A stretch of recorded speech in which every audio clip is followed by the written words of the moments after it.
Properties కేసులో నిందితుడు కోనేరు రాజేంద్ర ప్రసాద్ తనయుడు కోనేరు ప్రదీప్ ఇల్లు కార్యాలయాల్లో ఏకకాలంలో సిబిఐ తనిఖీలు చేస్తోంది. చెన్నై, హైదరాబాద్లోని ఇళ్లలో ఉదయం 8 గంటల నుంచి తనిఖీలు నిర్వహిస్తోంది. ఢిల్లీ నుంచి వచ్చిన స్పెషల్ సిబిఐ టీం సోదాల్లో కొన్ని కీలక పత్రాలు స్వాధీనం చేసుకున్నట్లు సమాచారం.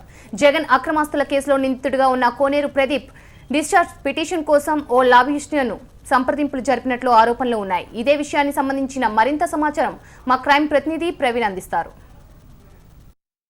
కోనేరు రాజేంద్ర ప్రసాద్ తనయుడు కోనేరు ప్రదీప్ ఇంట్లో ఉదయం 8 గంటల ప్రాంతం నుండి కూడా సిబిఐ సోదాలు కొనసాగుతున్నాయని చెప్పుకోవచ్చు. అయితే నిన్న చెన్నైలో కూడా తన కార్యాలయంలోనూ తర్వాత తన ఇంట్లో కూడా సోదాలు సిబిఐ అధికారులు కూడా చేశారు. అయితే ఉదయం 8 గంటల ప్రాంతంలో హైదరాబాద్లోని జూబ్లీహిల్స్లో తన ఇంట్లో ప్రస్తుతం సిబిఐ అధికారులు ఢిల్లీ నుంచి వచ్చినటువంటి బృందం దాదాపు 5 గంటల పాటుగా కూడా ప్రస్తుతం సోదాలు కూడా కొనసాగుతున్నాయని చెప్పుకోవచ్చు.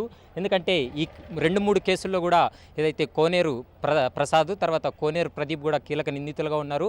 ఆ కేసులకు సంబంధించిన విషయంలో కూడా పూర్తి స్థాయిలో కూడా సిబిఐ అధికారులు కూడా దర్యాప్తు చేస్తున్నారని చెప్పుకోవచ్చు. అయితే కొన్ని విదేశీ బ్యాంకులకు సంబంధించిన విషయంలో వీరు లావాదేవీలపై కూడా ప్రస్తుతం ఆరా తీస్తున్నారు. దాదాపు 5 మంది బృందంగా ఏర్పడి 8 గంటల ప్రాంతం నుండి ప్రస్తుతం ఇళ్లలో కొనసాగుతున్నాయని చెప్పుకోవచ్చు. ఇటు చెన్నైలోను తర్వాత హైదరాబాద్లోను 2 ఇళ్లలో కూడా ప్రస్తుతం సిబిఐ అధికారులు కూడా దాడులు కొనసాగుతున్నాయని చెప్పుకోవచ్చు. అయితే జగన్ అక్రమాస్తుల కేసులో కూడా కోనేరు ప్రసాద్ డిశ్చార్జ్ పిటిషన్కు సాయం చేయాలంటూ కూడా ప్రదీప్ గతంలో ఓ కార్పొరేట్ లాబిస్ట్ మొయినీ ఖురేషీ అనే వ్యక్తితో కూడా తను మాట్లాడినట్లు కూడా తెలుస్తుంది. అయితే ఆ చాటింగ్ కూడా పూర్తి స్థాయిలో వాట్సాప్లో కావచ్చు వీరు మెసేజింగ్కి సంబంధించిన విషయంలో పూర్తిగా ఆధారాలు సేకరించడం జరిగింది.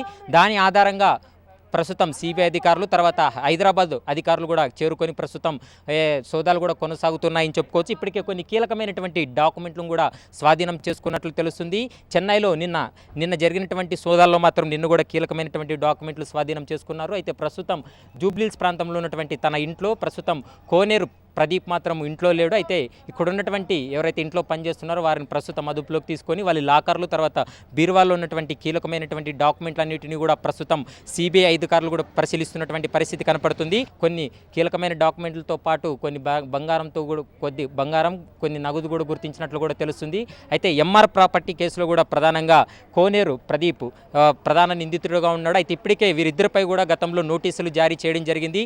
ఆ నోటీసుల ఆధారంగా ప్రధానంగా పోలీసులు తర్వాత వచ్చేసి సిబిఐ అధికారులు కూడా దర్యాప్తును కూడా ముమ్మరం చేసినటువంటి పరిస్థితి. గతంలో ఇచ్చినటువంటి నోటీసులను కూడా ప్రస్తుతం పరిశీలిస్తున్నారు. అయితే ఇప్పటికే దాదాపు 2 నుంచి 3 సార్లు వీరిద్దరూ కూడా ప్రధానంగా నోటీసులకు సంబంధించిన విషయంలో కూడా విచారణకు హాజరయ్యారు. విచారణకు హాజరైన అనంతరం వారిపై కొన్ని కేసులు కూడా పెట్టడం జరిగింది. అయితే ఇప్పటికి కొన్ని బ్యాంకు అకౌంట్లకు సంబంధించిన విషయంలో మాత్రం పూర్తి స్థాయిలో కూడా దర్యాప్తును ముమ్మరం చేశారని చెప్పుకోవచ్చు. విదేశీ బ్యాంకుల్లో వీరు ఎంత మొత్తంలో వీళ్ళు పెట్టుబడులు పెట్టారు, అంతేకాకుండా ఆ అకౌంట్లకు సంబంధించినటువంటి విషయంలో ఎంత ప్రాపర్టీ ఉంది, ఎన్ని అకౌంట్స్ ఉన్నాయనే విషయంపైన ప్రస్తుతం సిబిఐ అధికారులు మాత్రం పూర్తిగా దర్యాప్తు కూడా ముమ్మరం చేసినటువంటి పరిస్థితి. చెన్నైలో ఉన్నటువంటి ఇంట్లో కూడా కొన్ని కీలకమైనటువంటి డాక్యుమెంట్లను స్వాధీనం చేసుకున్నట్లు కూడా తెలుస్తుంది. మరో 4 నుంచి 5 గంటలు పట్టే అవకాశం ఉందనేది కూడా మనకు ప్రాథమికంగా సమాచారం అందుతున్నటువంటి పరిస్థితి. కెమెరా పర్సన్ శ్రీశైలంతో ప్రవీణ్ కుమార్, హెచ్ఎం టీవీ, హైదరాబాద్.